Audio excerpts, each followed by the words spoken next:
siang Bu. Selamat siang Bu. Sebelumnya saya mengucapkan terima kasih atas waktu yang diberikan kepada saya sehingga Ibu mau diwawancari sama saya. Begini Bu, ini kan ada tugas PPG saya. Nah, tugas kami itu yang pertama adalah mengidentifikasi masalah-masalah yang dihadapi guru di sekolah, baik itu dalam proses pembelajaran. Nah, tugas yang kedua, kami disuruh mencari faktor-faktor penyebab dari masalah-masalah yang telah kami identifikasi.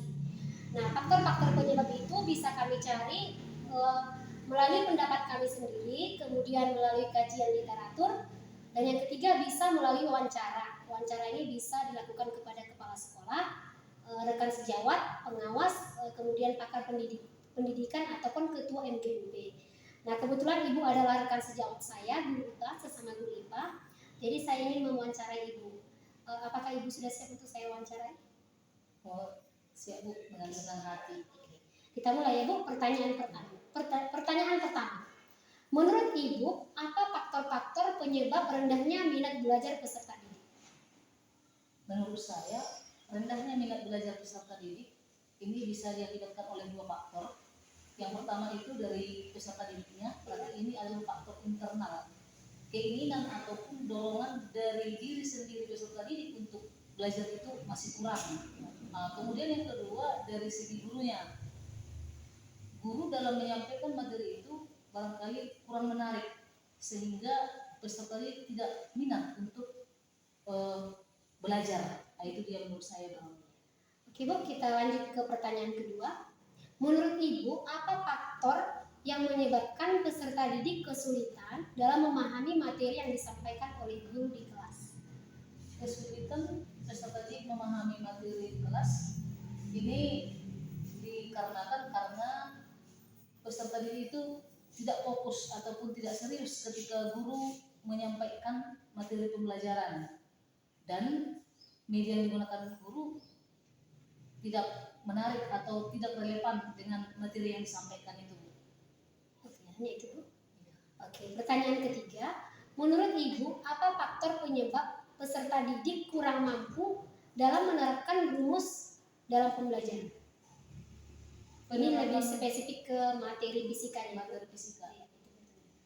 Baik Bu, menurut saya peserta didik tidak mampu menggunakan ataupun menerapkan rumus di dalam materi pembelajaran itu, atau sering ini ketika mengerjakan soal ya Bu ya. Ini pertama sekali ataupun yang paling utama, peserta didik itu pola pikirnya atau mindsetnya sudah beranggapan bahwa rumus itu susah, sulit. Nah, kemudian peserta didik masih banyak yang kurang paham dalam berhitung, sehingga cenderung fisika itu sudah terbayang ada dengan rumus dan itu hanya sulit untuk dikerjakan. Dan barangkali juga guru tidak langsung contoh yang sederhana yang disampaikan di dalam penerapan rumus itu. Itu menurut saya. Pertanyaan keempat, menurut Ibu, apa yang menyebabkan peserta didik kurang terbuka terhadap guru jika mengalami kesulitan dalam proses pembelajaran? Kurang terbuka ya? Iya, tidak terbuka. Tidak terbuka. Peserta didik bisa jadi karena dia malu, tidak percaya diri.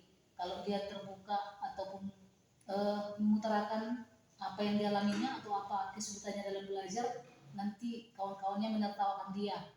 Itu yang mengakibatkan dia malu menyampaikannya ataupun dia tidak terbuka. Itu menurut saya Bu. Pertanyaan kelima Bu, menurut Ibu mengapa pemanfaatan media PowerPoint belum optimal dalam pembelajaran? Media PowerPoint belum optimal itu dikarenakan peserta didik merasa media PowerPoint itu tidak menarik ketika dalam proses menyampaikan pembelajaran. Mereka lebih menarik ketika menonton ataupun video yang ditayangkan ketika proses pembelajaran itu. Nah, itu dia. Pertanyaan keenam yang terakhir nih ya Bu. Menurut Ibu, apa faktor yang menyebabkan metode ceramah belum optimal dilaksanakan dalam proses pembelajaran?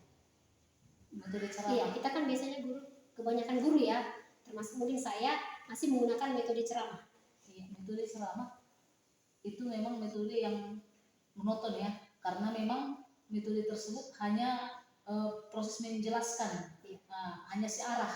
Jadi siswa cenderung pasif karena nggak ada tanya jawab di sana. itu yang membuat metode ceramah itu nggak optimal. Itu hanya monoton saja, tidak menarik bagi peserta didik. Itu menurut saya. Oke, Bu. Terima kasih Bu atas waktu yang diberikan Ibu selama wawancara ini. Oke, terima kasih. Oke, terima kasih juga.